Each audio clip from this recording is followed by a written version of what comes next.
Good afternoon. This is CDHS State News, and I am Melanie Veterano reporting live and talking to you guys about transgender athletes and why they shouldn't be allowed to participate in identified sports. There are many reasons why, but I'll only be mentioning 4.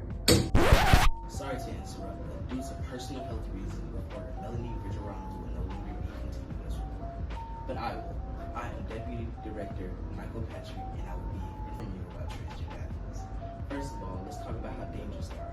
While they do go through hormone therapy, that still does not change their physical strength. For an example, let's talk about Fallon Fox, a trans female MMA fighter who went against her female counterpart, Tamika Brents.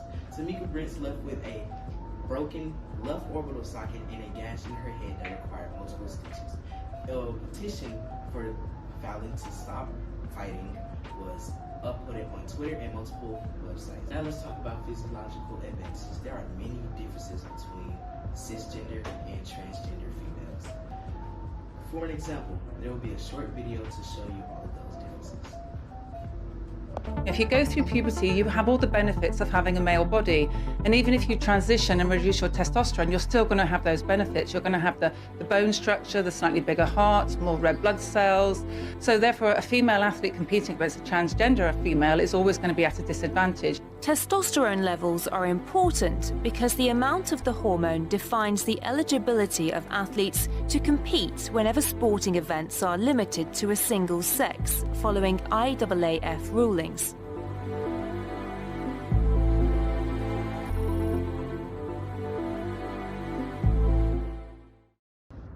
With that information presented, we will now continue on to a personal interview with one of our coaches, Coach Collins, where he'll give you his opinion on transgender athletes as a coach himself.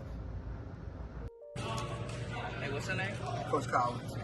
My name's Michael. And what's your opinion on transgender athletes participating in sports?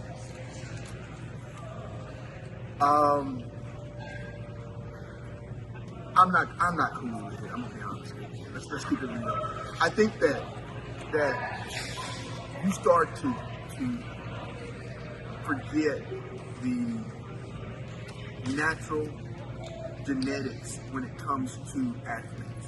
And when you start getting situations, particularly where men cross over into women athletics, genetics play a huge role. And generally men are bigger, faster, stronger. And I think it creates a disadvantage. And as an athlete, if I'm a parent of a female athlete, the last thing I want to see is my child compete and not be successful because someone who's supposed to be playing in another gender sport is playing their sport. I just don't. I think we've blurred the lines on Okay. I was going to ask, do you really think they have unfair advantages? They do. More when you go to the men to the women's side in some sports. Again, because of the physical dominance. I mean, can you just imagine your best NBA player decides they want to go play in the WNBA? I mean, can you imagine your best male tennis player deciding they're going to go play in the Women's Tennis Association? Or your best golfer deciding they're going to go play in the LPGA? The physical difference can be overwhelming. So I'm not. Do you personally think that there's anything that the society can do, or the rules for sports to make it? I think from a societal standpoint, we have to stop being soft on the cause. And listen, I prescribe to the theory of mind your own business. However, from a societal standpoint, when it comes to transgender, LGBTQ, whatever issues, we have to stop being soft and understand that we still are a people of laws, morals, and responsibilities. And again, whatever you do and however you do it, that's your own business. But understanding again, everything is not for everybody. Awesome. Last question. Okay. I was going to ask, do you think this is a valid social issue meant working? It is. Yeah. Because you're asking me the question from a sports standpoint. It transcends into everyday life. Because again, now you have to ask people, your name is what and what is your pronoun? it's changing the way we view life, the way we do things. And again, it is a societal issue. And until we deal with it from a societal standpoint, it's going to continue to bleed into all areas. And again, I'm down for everybody's rights. But I think that everyone understands that there's a limit to the rights or a limit to where you exercise your rights. And understanding where that is what our problem is right now. I think that's why we keep having these issues. Well, thank you. Thank y'all. Thank you. And y'all Thank you. got me in trouble now. Somebody gonna get it.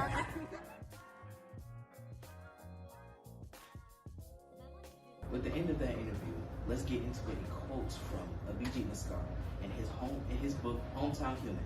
To live for soil and society, we cannot fit a multi-gender world into a two-gender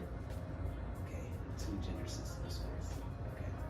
Sports have many rules and regulations. However, some trans athletes will try to bypass these rules. For example, the rules show that they have to be tested at least 3 times in a whole year.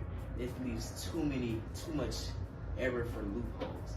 For an example, a British male rapper Zuby, a regular man, went and broke the British weightlifting women's record after saying he was a transgender athlete.